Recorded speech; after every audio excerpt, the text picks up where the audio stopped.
ఈ సంవత్సరం వర్షాలు చాలా లేట్గా స్టార్ట్ అయినాయి. మొట్టమొదట మాత్రం లెక్క పెట్టగలిగే అంత చినుకులు పడ్డాయి. తర్వాత చిన్నగా చిన్నగా పడే వాటిని చినుకులు అంటారు. ఇంకొంచెం పెద్దగా కురిస్తే వర్షం అంటారు. ఇంకా బాగా కురిస్తే కుండపోత అంటారు. కుండపోత వర్షం కురిసింది అంటారు. ఆకాశానికి చిల్లు పడిందా అని ఇదివరకు అనేవాళ్ళు. అంత గొప్ప వర్షాలు ఈ సంవత్సరం ఇంతవరకు రాలేదు. ఏదేమన్నా కానీ కాస్త పర్వాలేదు, చాలా లేట్గా స్టార్ట్ అయ్యాయి.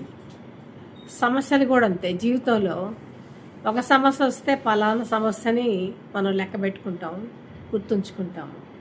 ఎక్కువ సమస్యలు వస్తే అది కష్టం. ఇంకా ఎక్కువ సమస్యలు వస్తే కొన్ని తట్టుకోలేము, కొన్ని అధిగమించాలి. కష్టాల్ని లెక్క చూసుకుంటూ నేను ఇది ఉంది అది ఉంది అంటే అది కాదు. సమస్యలను అయితే నువ్వు లెక్క పెట్టుకోగలుగుతావు, కష్టాన్ని లెక్క పెట్టుకోలేవు. ధైర్యంగా ఎంతవరకు పోరాడదాం అనేది ముఖ్యం. ఆ సమస్యకి పరిష్కారం